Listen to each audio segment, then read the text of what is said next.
Hello friends, a great welcome to my channel. I am Poonam Dua and we are covering UPSC English literature videos these days. आज उसी direction में हम करने जा रहे हैं विलियम वर्ड्सवर्थ की लिखी हुई बहुत ही बेहतरीन एक poetry ode intimations of immortality. जैसे कि मैंने आपको इंट्रोडक्शन वीडियो में भी बताया था, UPSC offers English as one of the optional exams. It is important to know about the syllabus before appearing for the examination, and to know the syllabus you can watch the previous video.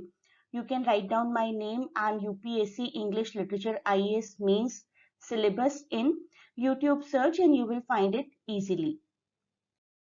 And these are the playlists जहां पर आपको major videos मिल जाएंगे, paper 1 section A, paper 1 section B, paper 2 section A and paper 2 section B. You will find all major important topics videos, and regularly on daily basis almost the videos are being added. It is important to know about the writer. Writer के बारे में, writer की writing style के बारे में आपको questions आ सकते हैं। एक बार टॉपिक्स कवर करने के बाद हम लोग क्वेश्चंस कवर करना भी शुरू करेंगे। William Wordsworth 1770 to 1850, this is the lifespan. English poet whose lyrical ballad, अगर विलियम वर्ड्सवर्थ को मेंशन करें और लिरिकल बैलेड को मेंशन ना करें, that will be incomplete. Lyrical ballad एक लैंडमार्क टेक्स्ट माना जाता है। Specifically it is the one which started the romantic era in 1798 और अपने फ्रेंड एसटी कॉलरिज के साथ मिलकर उन्होंने लिखा था। Both of them helped launch the English Romantic movement in 1798 with the publication of lyrical ballads. Now we will talk about our poetry Intimations of Immortality, which was written in 1804 and got published in 1807. Subtitle you need to remember, full title is Ode Intimations of Immortality from Recollections of Early Childhood. This is the subtitle for any other competitive exam. Also, if you are preparing, all the short facts are very important, specifically for MCQ exam. UPSC में तो आपको subjective questions आएंगे, but otherwise also if you are preparing for any competitive literary exam, this video is going to be really helpful. Full title, as I told you, life on earth is a dim shadow of an earlier, purer existence, dimly recalled in childhood and then forgotten in the process of growing up. ये इस poetry की theme है। Life में क्या होता है, जब हम पैदा होते हैं तब हमारे दिमाग में, हमारी सोल में कहीं ना कहीं गॉड के ग्लिम्पसेस होते हैं, और जैसे जैसे हम ग्रो अप होते हैं उस इमेज को हम डिम करते चले जाते हैं, और एक बार ऐसा वक्त आता है कि हम कंप्लीटली भूल जाते हैं उस डिवाइन प्योर एग्जिस्टेंस को in the process of growing up. Poetry की शुरुआत होती है एक पैराडॉक्सिकल एपिग्राफ से। एपिग्राफ एक ऐसा टेक्स्ट होता है जो कि किसी भी पॉपुलर राइटर की राइटिंग से, इवन खुद की राइटिंग से लिखा हुआ, लिया गया एक छोटा सा फ्रेज होता है। तो वर्ड्सवर्थ जी ने अपनी ही writing my heart leaps up से यहाँ के एपिग्राफ को लिया है। The child is the father of the man and I could wish my days to be bound each to each by natural piety. The three lines from the poetry The Rainbow collection The Rainbow and poetry My Heart Leaps Up were added as epigraph in 1815. 1815 में इसको as an epigraph add किया गया था। Child is the father of the man. This is also an idiom originating from this poetry My Heart Leaps Up by William Wordsworth, and there are many different interpretations of this phrase. Most popular is that man is the product, outcome of habits and behavior that is developed in youth. अपनी young age में हम जो habits create कर लेते हैं, जो character adopt कर लेते हैं, वही कैरेक्टर हमें बड़े होने पर अडॉप्ट करना पड़ता है, वही हमारी पहचान बन जाता है। So child is father of man. Now let us start the poetry. There was a time when meadow, grove, and stream, the earth in every common sight to me did seem apparelled in celestial light. एक बार ऐसा वक्त था जब सब मुझे बड़ा ही heavenly लगता था। शायद अपने बचपन की ही बात कर रहे, Once upon a time, nature was quite mystical to Wordsworth, like a dream. And the speaker of this poetry begins by declaring that once upon a time, there was a time when everything seemed quite mystical, quite apparel, dressed up in celestial light, heavenly light. But now that is gone. And those kind of divine things I do not see anymore. But yet I know wherever I go that there hath passed away a glory from the earth.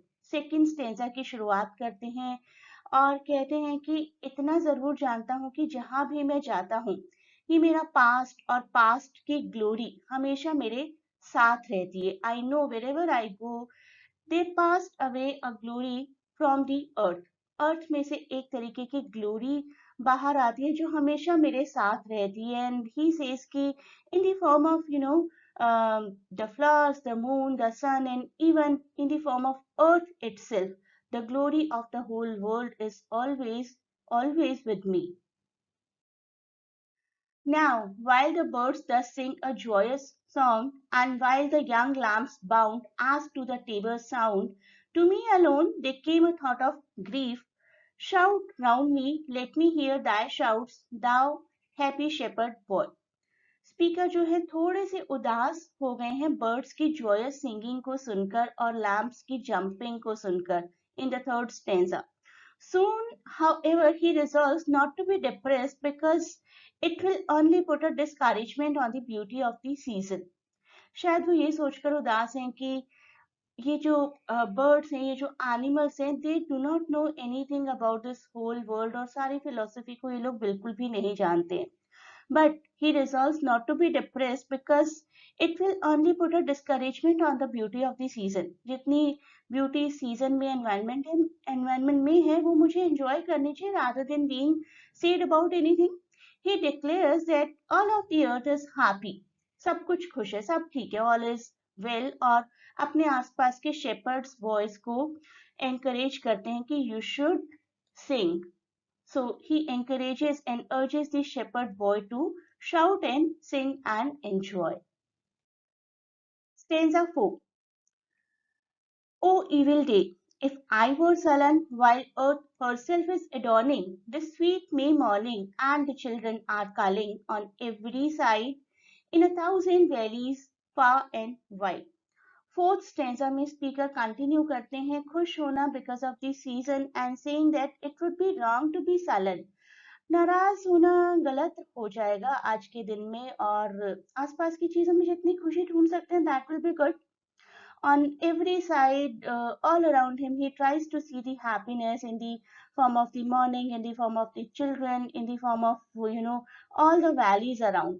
So he says कि जो कुछ भी है आसपास, that everything is beautiful. Nature में से हमें खुशी ढूंढने की कोशिश करनी चाहिए rather than being negative or sad or sullen about anything. Fifth stanza की first line I think literature की बहुत ही पॉपुलर लाइन है. A birth is but a sleep and forgetting, जो कि मैंने आपको बताया इस पोएट्री का थीम भी है. The soul that rises with us or light star hath had elsewhere its setting and comet from afar, not in entire forgetfulness and not in utter nakedness, but trailing clouds of glory do we come from God, who is our home. Heaven lies about us in our infancies. Fifth stanza contains arguably the most popular, most famous line ever of any poetry or birth is but a sleep and a forgetting. He goes on to say that the infants, as infants, we have some memory of heaven, some memory of God, some memory of some divine power. But जैसे जैसे हम grow होते चले जाते हैं वो forgetfulness आती चली जाती है. We tend to forget the importance of God in our life. As children, this connection with heaven causes us to experience nature's glory more clearly. Once we are grown, the connection is completely lost. Earth fills her lap with pleasures of her own, yearning she had in her own natural kind, and even with something of a mother's mind and no unworthy aim, the homely nurse doth all she can to make her foster child her inmate man, forget the glories he had known and that imperial palace whence he came. Sixth stanza की बात हम कर रहे हैं अब. The speaker says that as soon as we get to earth, हम in earthly pleasures में lost हो जाते हैं, materialism में lost हो जाते हैं. Everything around us conspires to help us forget the place where we came from. कहाँ से हम आए थे? वो इस दुनिया की चकाचौंध में, इस दुनिया की तड़क भड़क में हम सब कुछ भूल जाते हैं. Forget the glories he had known. मतलब जो कुछ भी ग्लोरीफाइड चीजें हमने देखी, जो कुछ भी डिवाइन एलिमेंट्स हमने देखे, वो सब कुछ खोना शुरू हो जाता है, हमें भूलना शुरू हो जाता है. उस इंपीरियल प्लेस को हम लोग भूल जाते हैं, गॉड के उस प्लेस को जहां से हम लोग आए थे. सेवेंथ स्टेंजा में देखिए वो क्या बात कर रहे हैं. Behold the child among his newborn blisses, a 6 years darling of a pygmy size. The little actor cons another part, filling from time to time his humorous stage with all the persons down to Palsy's age, that life brings with her in her equipage, as if his whole vocation were endless imitation. Seven stanza की बात कर रहे हैं अब हम. यहाँ पर speaker देखते हैं, इमेजिन करते हैं एक 6 साल के छोटे बच्चे को and foresees the rest of his life. अब आने वाली लाइफ में वो बच्चा क्या करने वाला है. He says that the child will learn from his experience, but that he will spend most of his effort on imitation. जब हम इस दुनिया में आते हैं तो क्या करते हैं? सबसे ज्यादा शायद इमिटेशन करते हैं. बच्चे को उन्होंने लिटिल एक्टर बोला है. लिटिल एक्टर इसलिए क्योंकि we start imitating everything that is happening around us. अगर हम बहुत पुराने टाइम में पैदा हुए होते, जब कोई इन्वेंशन नहीं होती, नो इंटरनेट और ऐसे घर भी नहीं होते जिनमें हम आज रह रहे हैं, तो शायद हम उस लाइफ के साथ मैनेज कर लेते, एक गुफा में भी रह लेते और कच्ची फल सब्जियां और कच्चे जानवर वो सब भी खा सकते थे. लेकिन अब ऐसा नहीं है क्योंकि हमारे आसपास ऐसा नहीं होता. तो जो कुछ भी हमारे आसपास हो रहा है, हम उसके स्लेव बन जाते हैं, उसके गुलाम बन जाते हैं और उसी को हम इमिटेट करना शुरू कर देते हैं अपनी पूरी एज में, पूरी उम्र में. 6 साल की एज से एक ऐसी एज तक जब कोई ना कोई डिसीज हो जाएगा, हम हमेशा कुछ ना कुछ इमिटेट करते रहते हैं और भूल जाते हैं वो डिवाइन पावर जिसके साथ हम लोग पैदा हुए थे. Thou best philosopher who yet dost keep thy heritage, thou eye among the blind, that deaf and silent readst the eternal deep, haunted forever by the eternal mind. Why, with such earnest pains, dost thou provoke the years to bring the inevitable yoke, thus blindly with thy blessedness at strife? Eighth stanza. Eighth stanza में the speaker directly addresses to the child, calling him a philosopher. एक जो बच्चा है शायद सबसे अच्छा philosopher हो सकता है, because that is free from any kind of corruption. The speaker cannot understand why the child who is so close to heaven in his youth would rush to grow into an adult. इतना छोटा बच्चा है और उसके पास एक heritage है God की divine power की, but everyone is in rush कि अब बड़े होना है, कुछ काम करना है. He asked the child, why with such an earnest pains dost thou provoke? ऐसी पेन क्यों है तुम्हारे अंदर? ऐसा क्यों है कि you just want to grow and grow and grow? The years to bring the inevitable yoke. आपके आने वाले साल तो आपके अंदर एक इनएविटेबल पेन लेकर आएंगे. Thus blindly with thy blessedness at strife. और जो अभी तुम्हारी इनोसेंस है, जो अभी तुम्हारे पास डिवाइन पावर है, जो अभी सेलेस्टियल बॉन्ड है तुम्हारा, वो सब कुछ खत्म हो जाएगा धीरे धीरे और तब भी तुम्हें बड़ा होने की बड़ी जल्दी है. Ninth stanza. O joy that in our embers is something that doth live, that nature yet remembers what was so fugitive. The speaker makes a statement of intent. He thinks of the past that which he has lost. He now intends to move forward. अब आगे ही आगे बढ़ना है और past से और nature से ही कैन टेक प्लेजर्स. नेचर को याद रख सकते हैं, नेचर से प्लेजर ले सकते हैं, लेकिन पता है कि इस लाइफ से जो कुछ भी चल रहा है वो सब कुछ पीछे छूट जाएगा. धीरे धीरे आगे आगे तो बढ़ना ही है और ये नेचर जो है, ये लाइफ जो है, धीरे धीरे एक फ्यूजिटिव बन जाएगी. ऐसा लगेगा कि हम किसी भी चीज के साथ कभी भी टिक नहीं पा रहे हैं और कभी भी एंजॉय नहीं कर पा रहे हैं, कभी भी ठीक से जी नहीं पा रहे हैं, life will actually become the slave of the traditions of the society. Stanza 10.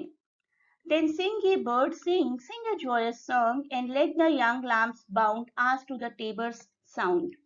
We in thought will join your throng, ye that pipe and ye that play, ye that through your hearts today feel the gladness of the May.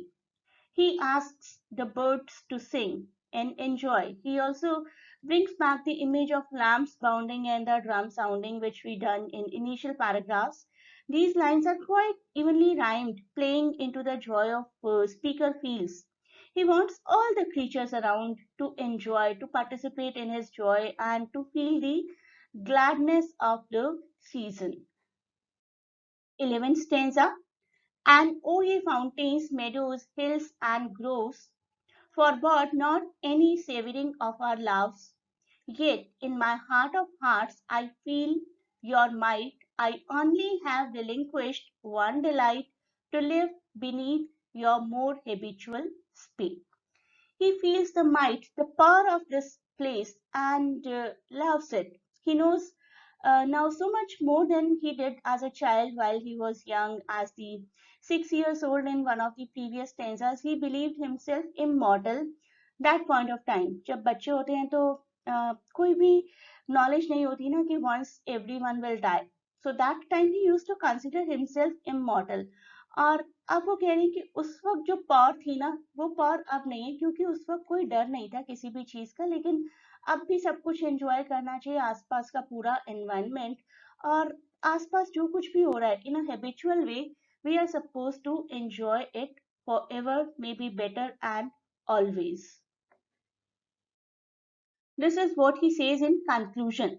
Thanks to the human heart by which we live, thanks to its tenderness, its joys and fears, to me the meanest flower that blows can give thoughts that do often lie too deep for our tears. The poem concludes with an affirmation that though changed by time, the narrator is able to be the same person once he was, and the narrator is trying to be positive, trying to enjoy everything that he can because he is born. After all, he is born as a human.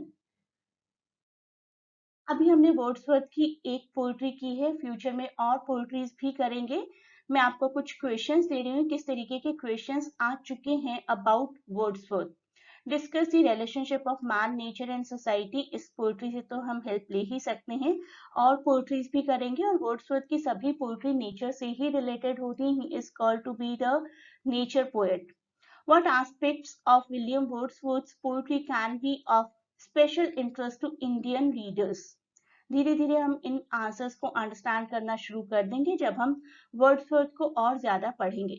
Wordsworth's poetry exhibits romantic characteristics, and for his treatment towards romantic elements, he stands supreme. उन्होंने ही तो शुरुआत की है romantic moment की, तो उनका supreme होना तो बनता है. And he can be termed a romantic poet for a number of reasons. तो romanticism के क्या characteristics हैं वो हमें पता होने चाहिए. पहले हम पोइट्रीज कर रहे थे, फिर characteristics को भी डिस्कस करेंगे. Our birth is but a sleep and forgetting. इस लाइन को आपको एक्सप्लेन करना है. Comment on the diction of Wordsworth's poetry, make a reference to the poem prescribed in the syllabus. और भी क्वेश्चंस हो सकते हैं. Precursors of romantic poetry account for contemporary relevance of Wordsworth's poetry. आजकल के टाइम में क्या रेलेवेंस है? आजकल भी पीस की बहुत जरूरत है ना, लाइफ बड़ी केओटिक हो गई है सबकी, तो बहुत जरूरत है ऐसे पीसफुल टेक्स्ट्स की. Discuss romanticism as a broad moment of thought and philosophy. Explain how through his poetry, Wordsworth is overtly exploring an intimate correlation between mankind and nature. लगभग सेम क्वेश्चन डिफरेंट लैंग्वेज के साथ repeat होते जा रहे हैं. The ideological pre occupations of the romantic moment. यहाँ पर भी आपको रोमांटिक मोमेंट्स के कैरेक्टरिस्टिक्स लिखने होंगे और कुछ पोएट्रीज के थ्रू उनको जस्टिफाई करना होगा. Wordsworth constitutes a sublimity out of his own overbearing subjectivity, discussed with reference to the poems prescribed for study. तो एक बार हम सभी पोएट्रीज कवर कर लें वर्ड्सवर्थ की, then we will be able to answer all these questions. Whatever topics are being covered for the UPSC examinations are also important for other competitive, subjective and objective exams too. So keep watching, keep sharing, keep subscribing, and a great good luck to all of you from my side for any of the upcoming examination.